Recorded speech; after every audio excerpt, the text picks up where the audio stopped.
जैसे अवंती ज्वाइन हो जाएगी और ज्वाइन करा लेंगे।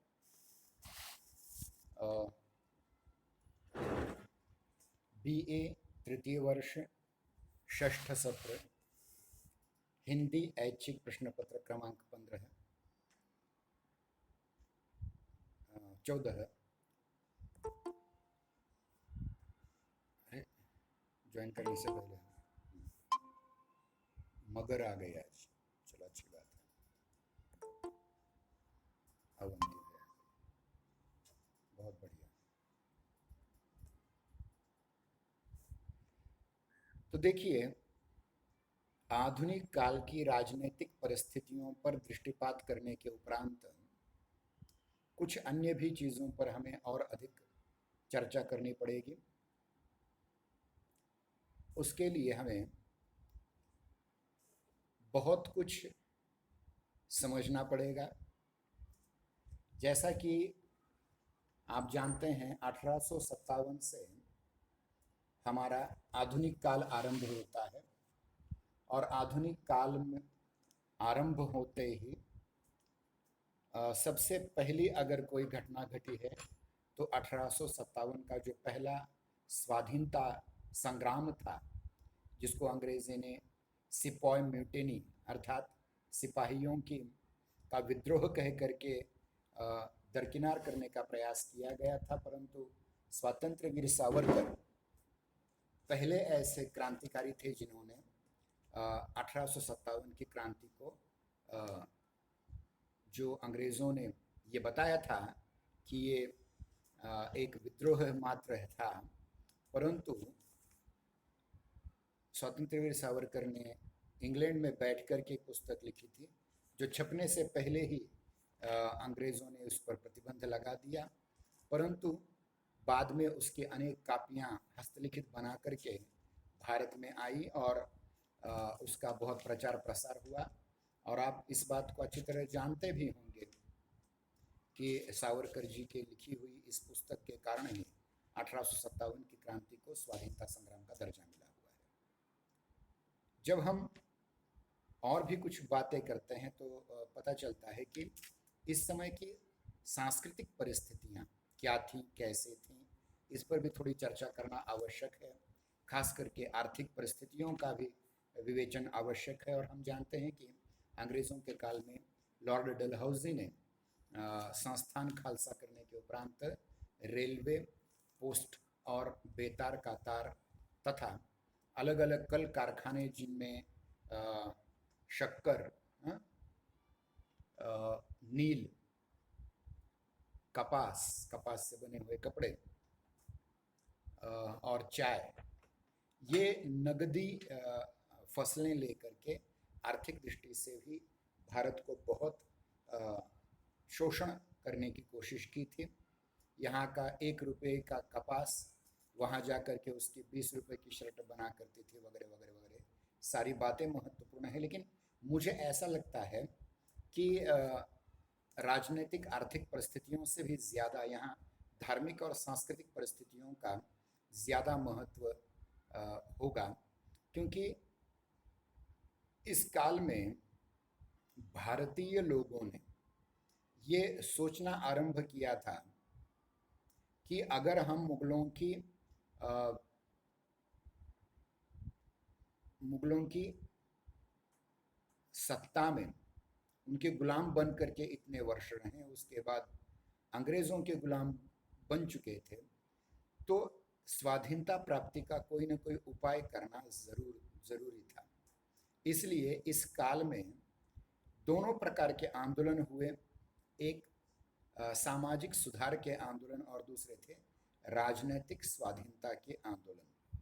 और इन आंदोलनों में जो महत्वपूर्ण आंदोलन चले, उनमें से एकमात्र एक ऐसा आंदोलन था आर्य समाज का, जिसने एक और देशभक्ति का भी वातावरण निर्माण किया, राष्ट्रवाद का वातावरण भी निर्माण किया, और दूसरी ओर समाज में व्याप्त कुरीतियों का विरोध करने का भी कार्य किया है। इस पर मैं कुछ बाद में आपको वीडियो क्लिप डाल दूंगा, परंतु ध्यान रहे कि हमारा जो भारतीय समाज एक प्रकार से बहुत ही भयानक स्थिति को प्राप्त हो चुका था। इसे कोई भी लूट रहा था, कोई भी इसके साथ मतलब डच, फ्रेंच, अंग्रेज, पुर्तगीज लूट रहे थे। मुस्लिम शासक तो पहले से ही लूट रहे थे, इसमें कोई दो राय नहीं। परंतु ऐसे में अपने आप की पहचान होना, एक राष्ट्र के तौर पर उभर करके सामने आना, इसके लिए एक बहुत महत्वपूर्ण नाम दिया जाता है, वो है अंग्रेजी में, वैसे फ्रेंच नाम है रेनेसां, जिसको कहा जाता है पुनर्जागरण या नवजागरण।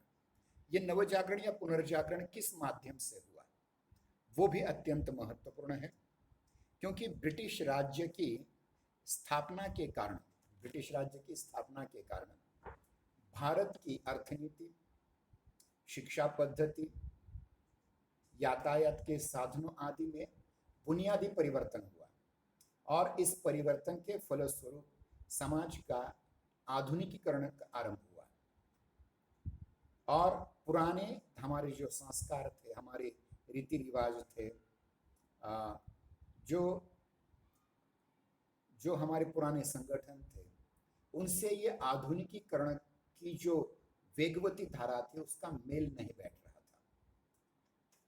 नए यथार्थ और पुराने संस्कारों के बीच एक प्रकार का द्वंद्व प्रारंभ हो चुका था, और इस द्वंद्व की जगह इन दोनों में सामंजस्य स्थापित करने की आवश्यकता महसूस होने लगी थी, अनुभव होने लगे थे, और इसलिए उस काल के बहुत से महापुरुषों ने इस पर बहुत सारा काम किया है, और आधुनिकता तथा प्राचीन शाश्वतता, इन दोनों के सामंजस्य को बनाए रखने के लिए एक नवनिर्माण की प्रक्रिया आरंभ हुई, और इस प्रक्रिया के द्वारा पूंजीवादी अर्थव्यवस्था जो थी अंग्रेजों की, उस पर व्यक्तिगत स्वतंत्रता का उसमें ज्यादा महत्व था। मतलब जो पूंजीवादी लोग होते हैं वो समाज की कभी चिंता नहीं करते, वो अपनी पूंजी बढ़ाना, अपना विकास साधना, व्यक्तिगत उन्नति करना या व्यक्तिगत स्वतंत्रता का उपभोग करना, ये उनके दिमाग में होता है। जबकि जो पूर्व पूंजीवादी समाज था हमारा, जिसको हम सामंतवादी समाज कहते हैं, उसमें व्यक्ति स्वातंत्र्य के लिए कोई स्थान नहीं था। राजा जैसा बोलेगा, जैसा सुल्तान बोलेगा, जैसा बादशाह बोलेगा, उसी के अनुसार उनका जीवन आचरण होता। अब देखिए, व्यक्ति जन्म और लिंग के आधार पर एक विशेष सामाजिक व्यवस्था का अंग हो जाता है। यानी अगर कोई निम्न जाति में जन्मा तो वो निम्न जाति का कहलाएगा, अगर कोई स्त्री के रूप में जन्म लिया किसी ने तो वो लिंग के आधार पर उसके साथ अलग से अलग व्यवहार समाज की करेगा। ये इस प्रकार की समाज व्यवस्था उस समय थी। परंतु ये नया पूंजीवादी समाज जो है वह जाति, संयुक्त परिवार, विवाह प्रथा, परंपरा इत्यादि के बंधनों से मुक्त हो रहा था, और उन्हें ये पता था कि अगर हम आधुनिक बन जाते हैं तो हमें जाति के बंधनों को तोड़ना पड़ेगा। हमें अगर आगे बढ़ना है तो व्यक्तिगत विचार करना पड़ेगा और संयुक्त परिवार की नींव तोड़नी पड़ेगी, उनसे मुक्त होना पड़ेगा। और ध्यान रहे, कहना ना होगा कि ये जो नया भारतीय पुनर्जागरण आया था अंग्रेजों के काल में आधुनिकीकरण की प्रतिक्रिया के फलस्वरूप, उसमें सबसे महत्वपूर्ण अगर कोई बिंदु है, विचार बिंदु है, वह व्यक्ति स्वातंत्र्य का है। प्रत्येक व्यक्ति अपने निर्णय लेने में स्वतंत्र हो, यह इसके पीछे के आधुनिकीकरण की सबसे बड़ी भावना थी। आधुनिक युग में ध्यान रहे, हमने धर्म का साथ नहीं छोड़ा था, बल्कि धर्म को एक नए सिरे से देखने की कोशिश की, जिसमें ब्राह्मो समाज, प्रार्थना समाज, आर्य समाज, सत्यशोधक समाज आदि जो नए समाज आ रहे थे पुराने धर्म की जगह, वे पुराने धर्म की आधुनिक परिप्रेक्ष्य में व्याख्या कर रहे थे, और इन सभी समाजों ने, चाहे वो ब्राह्मो समाज हो, चाहे प्रार्थना समाज हो, चाहे आर्य समाज हो, चाहे सत्यशोधक समाज हो, इन्होंने पुराने धर्म की रीति रूढ़ियों को आधुनिक ढांचे में ढालने का प्रयास किया। ब्राह्मो समाज और प्रार्थना समाज ने तो नए परिवर्तनों को स्पष्ट रूप से अंगीकृत किया, जैसे सत्य प्रथा का समापन किया, विधवाओं के विवाह की ओर जोर आया। मतलब हिंदू धर्म में व्याप्त जो कुरीतियां थी, उन कुरीतियों के स्थान पर आधुनिक विचारों से सराबोर इन लोगों ने एक प्रकार की वैचारिक क्रांति की थी। लेकिन इसमें आर्य समाज इसलिए अलग है कि आर्य समाज ने आधुनिक विचारधारा को स्वीकार करते हुए भी ये महत्वपूर्ण बात पर जोर दिया कि हमारे में आधुनिकता पहले से विद्यमान थी, हमने गुलामी के कारण हमारे व्यक्ति स्वातंत्र्य को खो दिया। और उन्होंने ये कहा कि अगर हमारा यानी आर्य समाज के जितने भी विद्वान हुए, खास करके महर्षि दयानंद सरस्वती और उनके सत्यार्थ प्रकाश में बात कही थी कि व्यक्तिगत स्वतंत्रता बहुत महत्वपूर्ण चीज है। और उन्होंने एक बात कही थी, आर्य समाज का एक नियम ही था, सबको साधारण सर्वहितकारी नियम में परतंत्र रहना चाहिए, परंतु प्रत्येक को व्यक्तिगत हितकारी में सब स्वतंत्र रहे। तो ये व्यक्तिगत हित की, व्यक्तिगत स्वाधीनता की बात करने वाला ये आर्य समाज अपने मूल उत्स वेदों से जोड़ता है। और उनका ये कहना यह है कि हमने वेदों को भुलाया, इसीलिए आज हमारी ये अवस्था हुई कि हम हजारों वर्षों से गुलाम बने रहे। यानी आर्य समाज वैदिक धर्म के मूल स्वरूप को बनाए रखना चाहता है, किंतु इसका अर्थ ये कदापि नहीं कि आर्य समाज वैदिक युग की रीतियों में लौटना चाहता हो, बिल्कुल नहीं। उस समय की राजनैतिक, सामाजिक और सांस्कृतिक विचारधारा पर आर्य समाज का सर्वाधिक प्रभाव रहा है।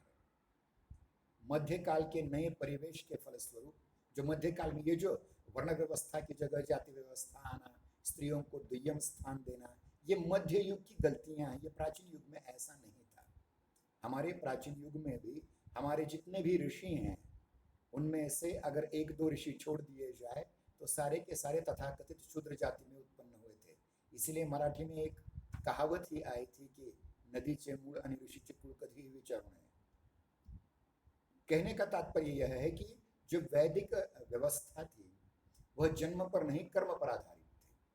और आर्य समाज ने इसी बात को अधिक प्रचारित किया और वैदिक आदर्शों की पुनः स्थापना करने का प्रयास किया।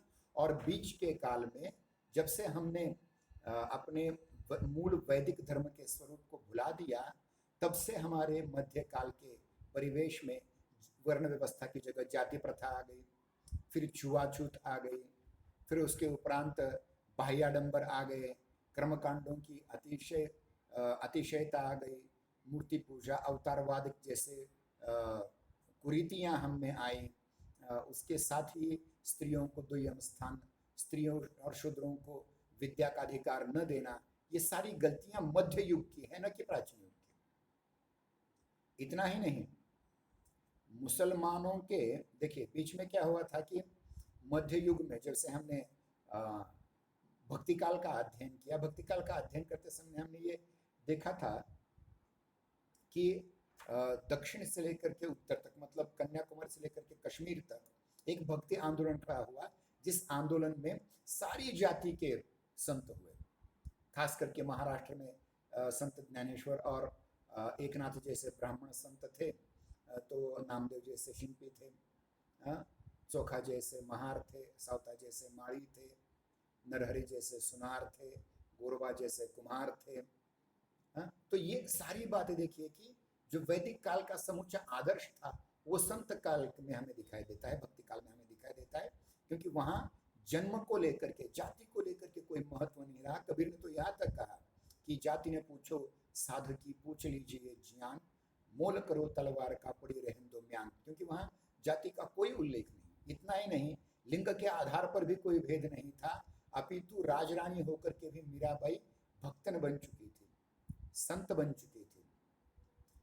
हमारे महाराष्ट्र में भी बहुत सारी संत कवयित्रियां हो चुकी थी, जिनमें नामदेव जी की दासी, यानी नामदेव जी के घर काम करने वाली जनाबाई, संत ज्ञानेश्वर की छोटी बहन मुक्ताबाई से लेकर के बहुत सारे, उत्तर भारत में सहजोबाई, ऐसे बहुत सारी महिलाओं ने भी उस समय, मतलब देखिए कि एक प्रकार से संत काल में या भक्ति काल में एक प्रकार से सामाजिक संगठन का सुगठित प्रयास संतों ने किया हुआ था। और जो तथाकथित एक और वैदिक परंपरा के नाम पर जो गलत काम हो रहे थे उनका विरोध करने का कार्य भी संतों ने किया, और इसी परंपरा को आगे चल करके आर्य समाज ने बहुत बड़ा काम इसमें किया हुआ है। लेकिन नए युग में जब हम प्रवेश करते हैं, और सबसे महत्वपूर्ण बात देखिए, भक्ति काल के समय में संपूर्ण भारतवर्ष पर मुस्लिमों का शासन था लगभग, अलाउद्दीन खिलजी या उसके उपरांत अकबर वगैरह वगैरह, ये सारी बातें मैं उसमें डिटेल में नहीं जाना चाहता, परंतु मुसलमानों के प्रतिष्ठित हो जाने पर इस आंदोलन के माध्यम से पहली बार हमें एक सामंजस्य दिखाई पड़ा। परंतु नया युग जो आधुनिक युग था, जो अंग्रेजों के पूंजीवाद के अंतर्गत हमें ठोका पीटा जा रहा था, हम पर अन्याय हो रहे थे, उस युग में एक नए प्रकार के सामंजस्य की आवश्यकता हमें मालूम हुई। और इस सामंजस्य के अंतर्गत ही हमने ये अलग अलग समाजों की स्थापना की इन महापुरुषों ने, और इनमें महर्षि दयानंद सरस्वती जी का आर्य समाज, उसके उपरांत हम देखते हैं कि महाराष्ट्र में ज्योतिबा फुले जी का सत्यशोधक समाज, या उसके पूर्व राजा राम मोहन राय का ब्राह्मण समाज, परमहंस सभा, प्रार्थना समाज, ऐसे बहुत सारे संगठनों का निर्माण हुआ था जो हमारे प्राचीन आदर्शों और आधुनिकता दोनों में एक प्रकार का सामंजस्य लाने का प्रयास कर रहे थे। इतना ही नहीं, देखिए कि इस समय में एक महत्वपूर्ण बात और कही आती है कि मध्यकाल का सामंजस्य भावनामूलक था। ध्यान रखिए, ये फर्क आपको ध्यान में रखना पड़ेगा। मध्यकाल का सामंजस्य भावनामूलक था। उस काल के बहुत से भक्त और संत अंतर विरोधों के भी शिकार थे। मतलब एक और संत कबीर महिला की प्रशंसा करते हैं, लेकिन दूसरी ओर नारी की छाया पड़त अंधा हो तो भुजंग, या फिर एक और संत तुलसीदास पत्नी की प्रशंसा करते हैं कि पत्नी के उपदेश से हमने राम को पाया है, और दूसरी ओर ढोलक हमारा पशुशूद्र नारी, ये सब ताड़न के अधिकारी। यानी एक प्रकार से मध्ययुग के संत बड़े प्रगतिशील थे, परंतु एक प्रकार के विरोधाभास में वो अटक चुके थे। लेकिन आज का मतलब 1857 के बाद का जो आधुनिक काल आरंभ हुआ, उस समय का जो सामंजस्य है वो केवल भावना पर आधारित नहीं था, अपितु सत विवेक बुद्धि पर था। संतों ने हमारा भावनात्मक पोषण जरूर किया, लेकिन उसमें बुद्धि का प्रवेश कराने का कार्य इन समाजों ने किया हुआ है। खास करके फिर से वो नाम मैं गिनाना चाहूँगा, ब्राह्मण समाज, प्रार्थना समाज, Ramakrishna mission, Arya Samaj, theosophical society, Paramhans सभा, सत्यशोधक समाज वगैरह वगैरह वगैरह। आधुनिक भारत की नींव का पहला पत्थर अगर किसी ने रखा हो, आधुनिक भारत का यूं कहेंगे पितामह अगर किसे कहना पड़े, तो वो नाम आता है हमारे सामने राजा राम मोहन राय, राजा राम मोहन राय का।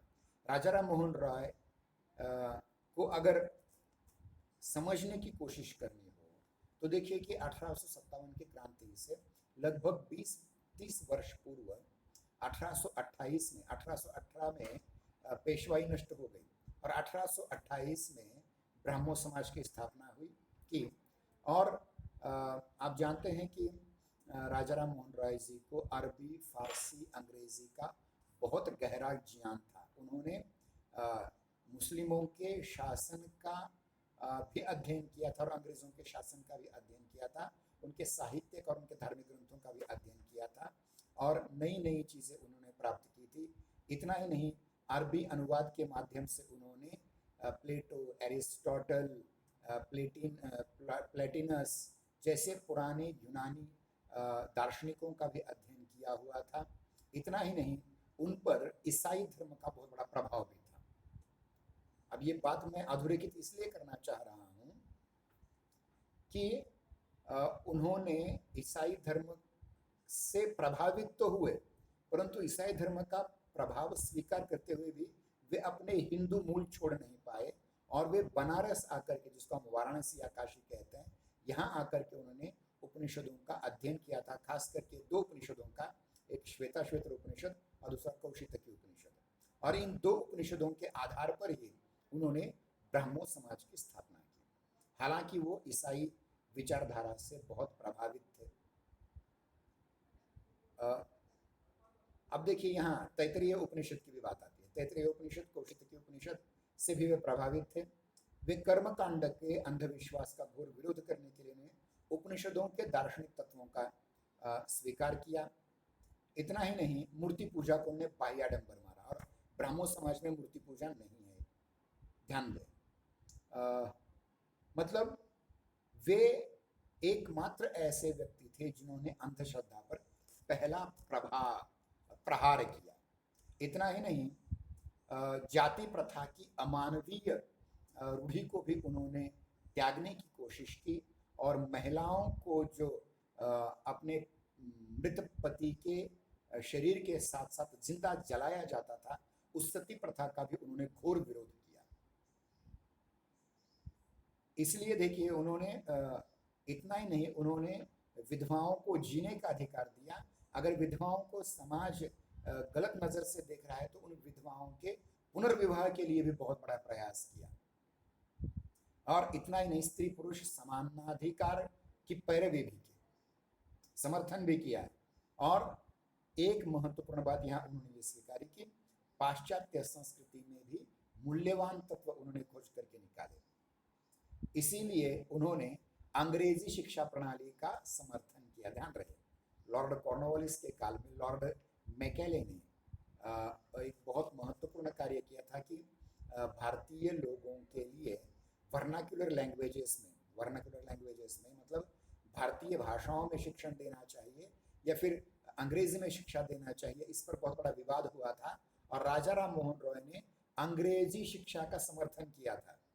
ये उनकी गलती थी, बाद में ये सिद्ध हुआ, परंतु उन्होंने भारतीय समाज में आधुनिक मूल्यों के आरोपण के लिए अंग्रेजी शिक्षा का स्वीकार किया हुआ था, उसका समर्थन किया हुआ था। इसके उपरांत हम देखते हैं कि अंग्रेजों ने जो कुछ किया उसको ऐतिहासिक दृष्टि से प्रगतिशील ही कहा जाएगा। ध्यान रहे, अंग्रेजों सारे के सारे अंग्रेज गलत नहीं थे। जिन अंग्रेजों ने अच्छे काम किए भारत में आकर के, उनको अच्छे को अच्छा मानना पड़ेगा। देखिए, जब भी हम इतिहास को अपने नजरिए से देखते हैं तो गलत को गलत और सही को सही कहने का साहस भी होना चाहिए। ब्रह्मो समाज में इनके उपरांत, राजाराम मोहन राय के उपरांत, देवेंद्रनाथ टैगोर, जो रविंद्रनाथ टैगोर जी के पिता थे, उन्होंने फिर केशव चंद्र सेन ने राजाराम मोहन राय जी के कार्य को आगे बढ़ाया। देवेंद्रनाथ ने वेदों की अपौरुषेयता पर विश्वास नहीं किया। उनकी आस्था अंत प्रज्ञा पर थी, मतलब प्रत्येक व्यक्ति में जो अपनी बुद्धि होती है उस पर ज्यादा उनका विश्वास था, न कि वेदों पर। केशव चंद्र सेन प्रयोगवादी थे। उन्होंने ब्राह्मो धर्म के प्रचार प्रसार के लिए दूर दूर तक यात्राएं की। इतना ही नहीं, उन्होंने बंगाल से लेकर के मद्रास तक, जिसको आज हम चेन्नई कहते हैं, उस समय मद्रास प्रेसिडेंसी का भाग था, तमिलनाडु, और मुंबई प्रेसिडेंसी में, मतलब बम्बई में भी, बम्बई प्रेसिडेंसी में, मतलब आज के महाराष्ट्र तक ब्राह्मो समाज की देखरेख में प्रार्थना समाज, ब्राह्मो समाज का मराठी वर्जन हमें दिखाई देता है। राजाराम मोहन राय की तार्किकता और बौद्धिकता तक ही अपने को सीमित न रख करके उन्होंने वैष्णवों के भजन कीर्तन की ओर भावात्मक दृष्टि से भी ध्यान दिया। मतलब बुद्धि की जगह भावना। ध्यान रखिए, मनुष्य कितना भी बुद्धिमान क्यों न हो, कितना भी तर्काधिष्ठित विचार करने वाला क्यों न हो, सत बुद्धि का उपयोग करने वाला क्यों न हो, लेकिन आचरण में उसे भावना का ही उपयोग करना पड़ता है, क्योंकि बिना भाव के सब कुछ शून्य होता है। इसलिए उन्होंने उसमें थोड़ा सा भजन कीर्तन की भी बातें लाई। ईसाई धर्म की ओर वो ज्यादा झुकते गए। इसके कारण ब्राह्मो समाज में दो बार फूट पड़ी। दोनों बार अलग अलग संस्थाएं बना दी, साधारण ब्रह्म समाज और नव्य वेदांत समाज। केशव चंद्र सेन जी के बाद ब्राह्मो समाज में कोई ऐसा महान व्यक्ति नहीं हुआ जो राजाराम मोहन राय जी की गद्दी को आगे बढ़ाए, उनकी विचारधारा को आगे बढ़ाए। अब 1864 में मुंबई में और पूना में केशव चंद्र सेन जी आ गए और 1867 में प्रार्थना समाज की स्थापना हुई और जिसके प्रमुख उन्नायक न्यायमूर्ति महादेव गोविंद रानडे थे। बाद में वो आर्य समाजी बने, लेकिन पहले वो ब्रह्म समाज के संपर्क में आकर के पहले प्रार्थना समाजी बने थे। और रानडे उस समय के 19वीं शताब्दी के प्रमुख बुद्धिवादी व्यक्ति थे, बुद्धिजीवी, विधिवेत्ता, न्यायाधीश और सबसे महत्वपूर्ण बात, उस समय के मुंबई विश्वविद्यालय के पहले ग्रेजुएट थे, पहले पदवीधर थे। देश और समाज का कोई भी ऐसा पक्ष नहीं मिलता जिस पर न्यायमूर्ति महादेव गोविंद रानडे ने अपने विचार न रखे हों। उन्होंने सामाजिक रूढ़ियों और अंधविश्वासों के विरुद्ध लगातार संघर्ष किया, कभी प्रार्थना समाज के रूप में और आगे चल करके आर्य समाज के रूप में। आपने अगर वो कुछ वर्ष पहले एक सीरियल आई थी उन समाजा का, जो रमाबाई रानडे जी के जीवन पर आधारित थी, उसमें उन्होंने अपने पति और महर्षि दयानंद सरस्वती जी के पुनः प्रवचन में क्या क्या हुआ वो सब लिख दिया है। वो भी आपको नेट पर भी मिल जाएगा और आप देख भी सकेंगे, पढ़ भी सकेंगे। देखिए, ये जो महादेव गोविंद रानडे जी का संघर्ष था, वो संघर्ष चलता रहा। अब इसके उपरांत 1883 में, वैसे 1867 में आर्य समाज की स्थापना, पहली स्थापना 1867 में ही गुजरात में हुई थी, लेकिन उसका जो राष्ट्रीय परिप्रेक्ष्य हुआ, राजकोट में स्थापना हुई थी आर्य समाज की पहले, परंतु इस ऐतिहासिक तथ्य को भुला करके कुछ लोगों ने 1883 में आर्य समाज की स्थापना मुंबई में हुई ऐसा भी कहा है। ठीक है, कोई बात नहीं, मुंबई में भी उसकी एक शाखा आ गई और आर्य समाज के प्रभाव से बाद में 1868 में शिक्षा के क्षेत्र में बहुत बड़ी क्रांति हुई। अब तक देखिए, प्रार्थना समाज हो या उसके पहले का ब्राह्मण समाज हो, उन्होंने शिक्षा के रूप में केवल अंग्रेजी मतों को स्वीकार किया, अंग्रेजी शिक्षा नीति को स्वीकारा, अंग्रेजी माध्यमों को स्वीकारा, अंग्रेजी भाषा माध्यम को स्वीकारा, परंतु सबसे ज्यादा महत्वपूर्ण अगर इस काल में कोई काम किसी ने किया है तो आर्य समाज ने किया है। और 1886 में एंग्लो वैदिक कॉलेजेस की स्थापना की, जिसका मूल आधार वैदिक था। साथ ही साथ इसी बीच में 1890-92 के बीच में गुरुकुल कांगड़ी की स्थापना करके स्वामी श्रद्धानंद, जो दयानंद जी के भक्त थे, शिष्य थे, उन्होंने गुरुकुल प्रथा प्रणाली को फिर से आरंभ किया। और समस्त उत्तर भारत में, चलते चलते एक बात कह दूं कि जितने भी क्रांतिकारी निर्माण हुए बाद में, या तो गुरुकुल कांगड़ी से निकले हैं या फिर लाहौर के नेशनल कॉलेज, जिसको एंग्लो वैदिक कॉलेज भी कहा जाता, वहाँ से निकले हैं, चाहे वो भगत सिंह हो, चाहे लाला लाजपत राय हो, वगैरह वगैरह, सारे के सारे ये यहीं से निकले हुए हैं। और इनके पीछे आर्य समाज की विचारधारा बहुत महत्वपूर्ण है।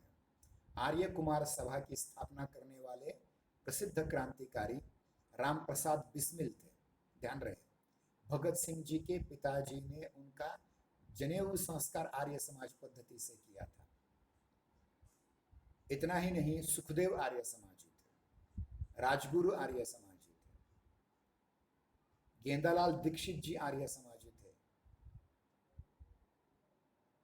समाज सुधारना की दृष्टि से देखा जाए तो महात्मा फुले ने भी आर्य समाज का समर्थन किया था।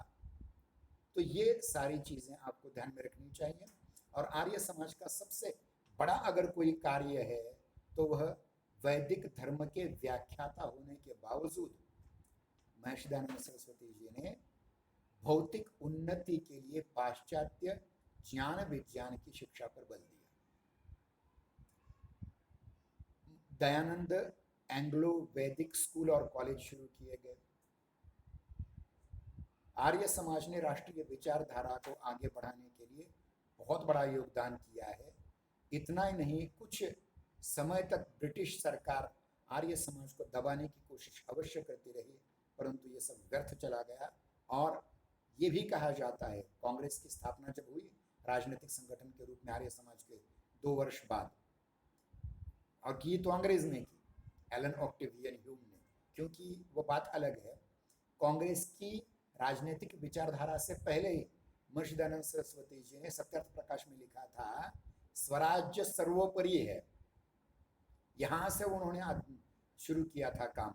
इतना ही नहीं, नवीनतम अनुसंधान से यह भी पता चला है कि 1857 की क्रांति में महर्षि दयानंद सरस्वती, उनके गुरु स्वामी ब्रजानंद जी और उनके गुरु स्वामी पूर्णानंद जी और उनके गुरु स्वामी ओमानंद जी, 4 पीढ़ी के लोगों ने बहुत बड़ा योगदान 1857 की क्रांति में दिया था। तो ये बहुत लंबी और पुरानी परंपरा है। आर्य समाज का सबसे बड़ा कार्य अगर कोई है तो वह है कि जो लोग गलती से मुस्लिम धर्म में, ईसाई धर्म में चले गए थे किन्हीं कारणों की वजह से, डर की वजह से या किसी आसक्ति की वजह से, उनको पुनः हिंदू धर्म में लाने का काम किया।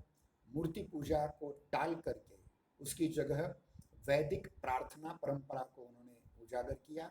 इतना ही नहीं, अवतारवाद को छोड़ करके उन्होंने कर्मनिष्ठ बनने का बहुत बड़ा कार्य किया है। और आज जिस भारत की हम कल्पना करते हैं, जो भारत हमें दिखाई पड़ता है, उसकी नींव में आर्य समाज का योगदान सबसे ज्यादा है।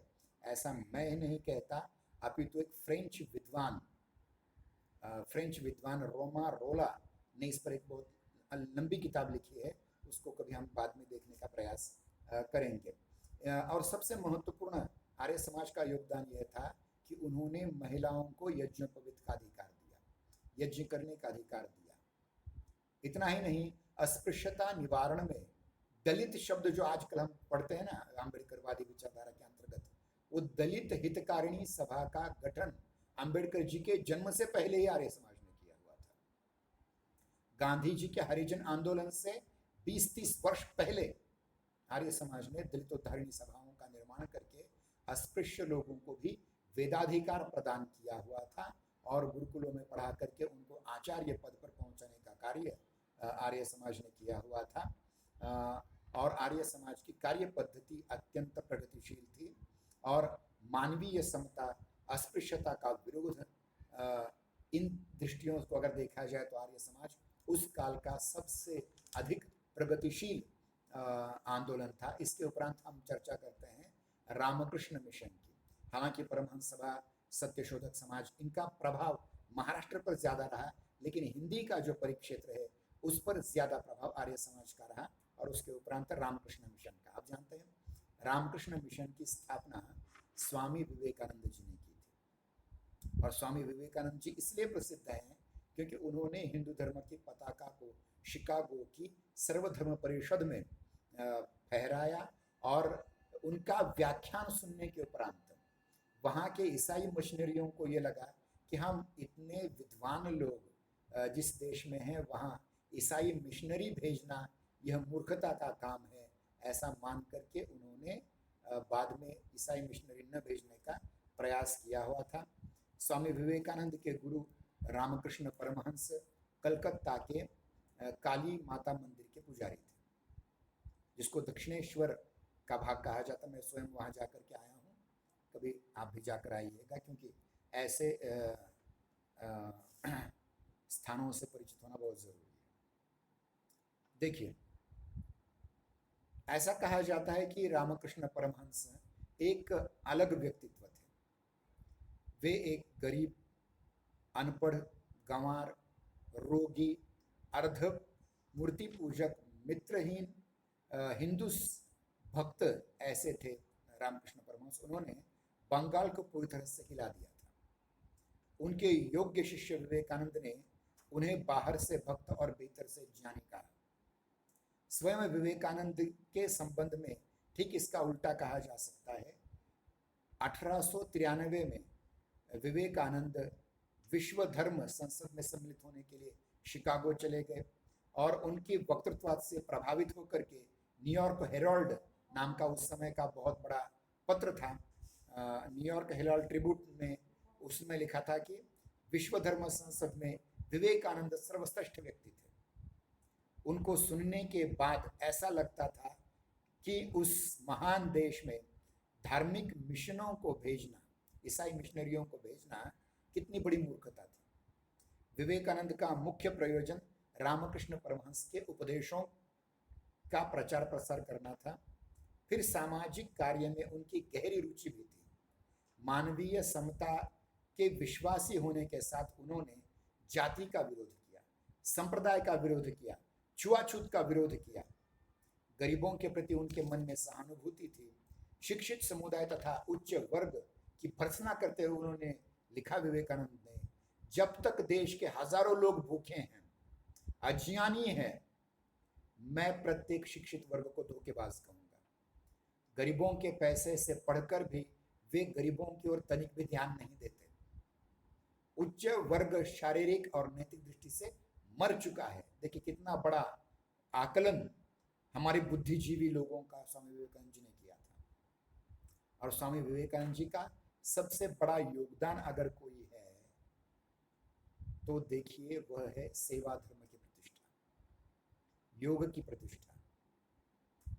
आप जानते हैं कि 2013 में उनकी सार्ध जन्म शताब्दी मनाई गई और उसके ऊपर उपलक्ष्य में हमने 2016 में एक राष्ट्रीय चर्चा सत्र भी हमारे महाविद्यालय में लिया था और उसकी एक पुस्तक भी विवेक विचार विमर्श नाम से हमने प्रकाशित की है। उसका भी आधार लेकर के आप इनको और भी समझने का प्रयास कर सकते हो। स्वामी विवेकानंद जी का योगदान यह था कि उन्होंने संत रामदास की तरह, समर्थ रामदास की तरह शारीरिक बल पर भी बहुत महत्व दिया। और वे कहते हैं कि शारीरिक, बौद्धिक और आध्यात्मिक शक्ति, आत्मसम्मान, राष्ट्रीय गौरव प्रदान करने में उनकी सहायता अवश्य करनी चाहिए। विवेकानंद के छोटे भाई का यहाँ मैं उल्लेख करना चाहूँगा। विवेकानंद जी का नाम था नरेंद्र नाथ और उनके छोटे भाई थे भूपेंद्र नाथ। ये बाद में काला पानी की सजा प्राप्त हुई, मतलब एक बहुत बड़ी स्वाधीनता सेनानी थे। एक और महत्वपूर्ण बात मैं यहाँ कहना चाहूँगा कि बंगाल के एक और बहुत महत्वपूर्ण व्यक्ति जिनका नाम योगी अरविंद घोष था, योगी अरविंद घोष के छोटे भाई वारिंद्र घोष और स्वामी विवेकानंद के छोटे भाई भूपेंद्र नाथ, दोनों ने मिलकर के वंदे मातरम पत्र चलाया था। दोनों को काले पानी की सजा हुई थी और आगे चल करके हमारे योगी अरविंद घोष जी, जिनकी इस समय सार्ध शताब्दी है, विवेकानंद की 2013 को हुई थी, 2022 को उनकी है, तो उन्होंने आगे चल करके फ्रेंच टेरिटरी में जाकर के, फ्रेंच रियासत में जाकर के, जिसको आजकल पौंडेचेरी कहा जाता है, वहाँ जाकर के आध्यात्मिक प्रचार प्रसार का कार्य किया और वे आर्य समाज से प्रभावित थे। ये भी इसमें कहने की आवश्यकता है। एक महत्वपूर्ण बात मैं और यहाँ कहना चाहूँगा कि ये जो बातें हमारे सामने आ रही हैं, इसके साथ ही कुछ पाश्चात्य लोग भी थे जिन्होंने भारतीय धर्म के महत्व को समझ करके थियोसॉफिकल सोसाइटी की स्थापना की, जो 1875 में, देखिए 1875 में ही आर्य समाज की स्थापना हुई। वैसे 1868 में हुई थी गुजरात में, मुंबई में 1875 में स्थापना हुई। 1883 को महर्षि दयानंद सरस्वती जी की मृत्यु के बाद आर्य समाज का काम बहुत बढ़ गया, लेकिन 1875 में ही आर्य समाज की स्थापना के समय ही मैडम ब्लेवेट्स्की और कर्नल अल्कॉट के द्वारा न्यूयॉर्क में थियोसॉफिकल सोसाइटी की स्थापना हुई थी और उसकी एक शाखा अडियार मद्रास प्रांत में भारत में आई हुई थी। मतलब 1879 में ये कर्नल अल्कॉट और मैडम ब्लेवेट्स्की भारत में पहुँचे और 1882 में अड्यार मद्रास में थियोसॉफिकल सोसाइटी की पहली भारतीय शाखा की स्थापना की गई। और इंग्लैंड से आई हुई इसी थियोसॉफिकल सोसाइटी की बहुत बड़ी महिला जिसे हम कहें, वे एनी बेजेंट थी और एनी बेजेंट ने 1893 में भारत में आने के उपरांत थियोसॉफिकल सोसाइटी के विकास में बहुत बड़ा योगदान किया। और ध्यान रखिए, थियोसॉफिकल सोसाइटी की स्थापना भले ही पाश्चात्य देशों में हुई हो, लेकिन भारत में एनी बेसेंट जी ने इसको बहुत अच्छी तरह से सामने लिया, और एनी बेसेंट ने उस समय हिंदू धर्म की पुनर्व्याख्या करने का प्रयास किया। हिंदू धर्म में जो अच्छाइयाँ हैं उनको स्वीकार करने का प्रयास किया। ध्यान रखिए, यहाँ दो प्रकार की प्रणालियाँ आई थी। एक और राजा राम मोहन रॉय, उनके उपरांत केशव चंद्र सेन, ये ईसाई धर्म से प्रभावित हो रहे थे, और दूसरी ओर भगिनी निवेदिता, जो विवेकानंद जी की शिष्या थी, या एनी बेसेंट हो, वो हिंदू धर्म से प्रभावित हो रहे थे। मतलब ये दोनों ओर से एक हिंदू और ईसाई धर्म के एक दूसरे को समझने का, या यूं कहेंगे कि इन दोनों में एक प्रकार से सामंजस्य लाने का प्रयास इन लोगों ने किया हुआ था। और थियोसॉफिकल सोसाइटी ने बाद में चल करके बनारस, या जिसको हम काशी या वाराणसी कहते हैं, वहाँ एक कॉलेज की स्थापना की जिसका नाम सेंट्रल हिंदू कॉलेज था।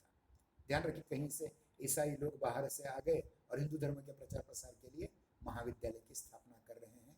यह एक महत्वपूर्ण बात है, ध्यान रहिए। अब तक हमने उत्तर भारत, बंगाल इत्यादि के आंदोलनों को देखा, महाराष्ट्र के आंदोलनों को देखा, लेकिन बंगाल में और भी कुछ बातें आई थी। जैसे राधाकांत देव ने ब्राह्मो समाज का विरोध करने के लिए धर्म सभा की स्थापना की 1830 में। 1857 तक ब्राह्मो समाज का प्रभाव कम नहीं कर पाए। 1857 की क्रांति के उपरांत सुधारणावादी लोग विवेकवादिता की ओर झुक गए, रेडिकल बनने लग गए थे, और वो पुनरुत्थानवादी मनोवृत्तियां फिर से उभर कर सामने आने लगी थी। और दोनों के मूल में व्यक्तिगत वैयक्तिकता, जिसका हमने पहले कहा था कि आधुनिकता हमें व्यक्तिगत स्वातंत्र्य सिखाती है, वो व्यक्तिगत का अतीत के प्रति गौरव, हमारा जो अतीत था जिसमें मर्यादा पुरुषोत्तम रामचंद्र भगवान श्री कृष्ण, इतना ही नहीं, हमारे जो महर्षि याज्ञवल्क्य, महर्षि वशिष्ठ, व्यास, भास, कालिदास, ये जो महान महान व्यक्ति निर्माण हुए, शुभा शुभा, गार्गी, मैत्रेयी जैसी महान महिलाएं निर्माण हुई, उनका भी आदर्श पुनरुत्थान की दृष्टि से सामने रखा था। और इसमें बंगाल का बहुत बड़ा योगदान। और बंगाल में दो धाराएं आई, राष्ट्रीयतावादी और दूसरी स्वच्छंदतावादी। फिर महाराष्ट्र में देखा जाए तो महाराष्ट्र में भी नहीं, खास करके देखिए, बंगाल में हिंदूवाद शुरू हुआ। मतलब हिंदुओं को, स्वयं को हिंदू कहलाने में जो पहले लज्जा आती थी, अब व्यक्ति अपने आप को हिंदू कहलाने में कोई परहेज नहीं रख रहे थे, क्योंकि पुरातत्वविदों ने और पुरातत्ववेत्ताओं ने ये बताने की कोशिश की थी कि हमारा इतिहास कितना उज्जवल था, कितने महान महान लोग हमारे यहाँ निर्माण हुए थे, और किस प्रकार से संपूर्ण विश्व भर में हमारे विश्वविद्यालयों की, नालंदा, तक्षशिला, विक्रमशिला आदि की छाप संपूर्ण विश्व में कैसे पड़ी थी। चीन और जापान से लोग यहाँ पढ़ने के लिए आया करते थे, वगैरह वगैरह वगैरह। एक महत्वपूर्ण बात और यहाँ कहना चाहूँगा कि बंकिम चंद्र चटर्जी, जिन्होंने आनंद मठ नाम का उपन्यास लिखा, जिसका गीत वंदे मातरम इतना लोकप्रिय हुआ, इतना लोकप्रिय हुआ कि वो हमारे स्वाधीनता का मंत्र घोष बन गया। मराठी में भी हमारे बहुत बड़े कवि, उनका नाम याद नहीं आ रहा है, उन्होंने एक गाना ही लिखा था, वेद मंत्रा हुनी वंदे वंदे मातरम। इस प्रकार से सभी ओर वंदे मातरम की स्थिति सभी ओर आ रही थी। महाराष्ट्र में भी इसके प्रतिशत दिखाई पड़ रहे थे।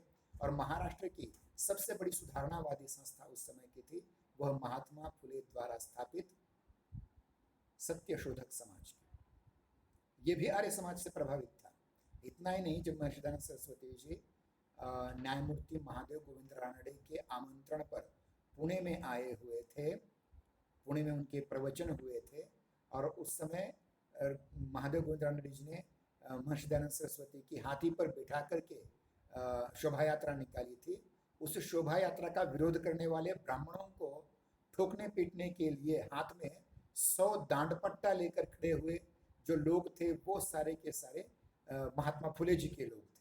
तो देखिए कि बाह्य रूप से हमें थोड़ा सा इन संस्थाओं में, इन समाजों में विरोधाभास भले ही नजर आता हो, परंतु इन सबकी सामाजिक सुधारना की जो लालसा थी वो सबकी समान रूप से एक ही थी। देखिए, पेशवा राज्य की परिसमाप्ति के बाद मतलब 1818 में पेशवाओं का राज्य खालसा हो गया, उनको तनख्वाह मिलने लगा।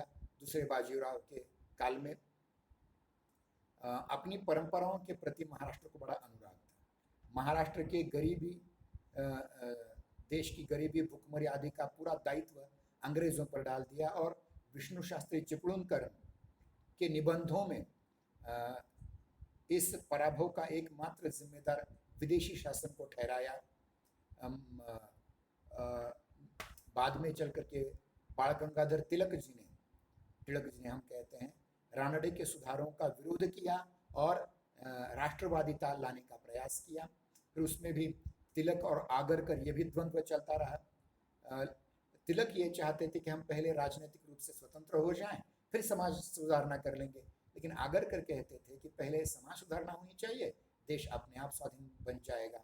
तो ये जो थोड़ी सी यूँ कहेंगे कि एक प्रकार से क्या कहते हैं कि अंतर्द्वंद्व जो था समाज सुधारकों के बीच में, ये हमारे सामने खुल करके आता है। और तिलक जी की सबसे बड़ी घोषणा आपको पता है कि स्वराज्य मेरा जन्म सिद्धाधिकार है और मैं उसे पाकर के ही रहूँगा, ये भी आर्य समाज से ही प्रभावित थी, क्योंकि उन्होंने सत्याग्रह प्रकाश पढ़ा था जिसमें स्वराज्य सर्वोपरि होता है, ये वाक्य महर्षि सरस्वती जी ने लिखा हुआ था।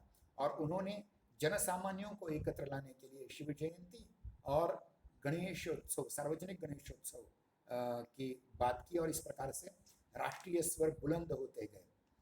बहुत सी बातें अभी कहने योग्य हैं, परंतु समय समाप्त होते जा रहा है आज का। हम एक बात और यहाँ कहना चाहेंगे कि साहित्य, संगीत, चित्र कला इत्यादि के प्रति भी एक नई दृष्टि हमारे सामने आई थी। खास करके रविंद्रनाथ टैगोर जी की बात मैं कह रहा हूँ। रविंद्रनाथ टैगोर जी ने विश्व का क्रमांक 1 का साहित्य लिखा, जिस पर उन्हें 1913 में नोबेल पुरस्कार भी प्राप्त किया। और उन्होंने साहित्य से उपरत हो जाने पर वे स्वयं एक अच्छे चित्रकार भी बने। इतना ही नहीं, संगीत में भी उनका बहुत बड़ा योगदान था, रविंद्र संगीत नाम से जो प्रसिद्ध है। तो एक प्रकार से हर कला के क्षेत्र में, हर विद्या के क्षेत्र में, हर ज्ञान के क्षेत्र में एक नई क्रांति, एक नया माहौल लाने का प्रयास इन लोगों ने किया हुआ था और यही हमारा नव जागरण है। आचार्य रामचंद्र शुक्ल जी ने लिखा है, संवत 1922 में भारतेंदु हरिश्चंद्र अपने परिवार के साथ जगन्नाथ यात्रा पर आए थे। और ध्यान रखिए, हिंदी क्षेत्र में आर्य समाज का ज्यादा प्रचार करने वाले अगर कोई व्यक्ति हो तो भारतेंदु हरिश्चंद्र हो। भारतेंदु हरिश्चंद्र जी की जो पत्रिका थी भारतेंदु मैगजीन, हरिश्चंद्र मैगजीन या हरिश्चंद्र चंद्रिका नाम की, उसके संपादक मंडल में महर्षि दयानंद सरस्वती थे। और भारतेंदु जी एक बार बचपन में जगन्नाथ यात्रा की ओर गए थे। भारतेंदु जी का जन्म 1850 का है और उन्होंने पहली कविता 1857 में लिखी, इसलिए वहां से आधुनिक काल माना जाता है। वो हिंदी के पहले आधुनिक कवि हैं। वे जब जगन्नाथ गए, उस यात्रा में उनका परिचय बंग देश के नयन साहित्यिक प्रगति से हुआ। बांग्लादेश मतलब बंगाल के, जहाँ जिसमें बंकिम चंद्र चटर्जी, रविंद्रनाथ टैगोर जी, उस समय जितने भी बहुत बड़े बड़े लेखक थे उन सबका परिचय हुआ।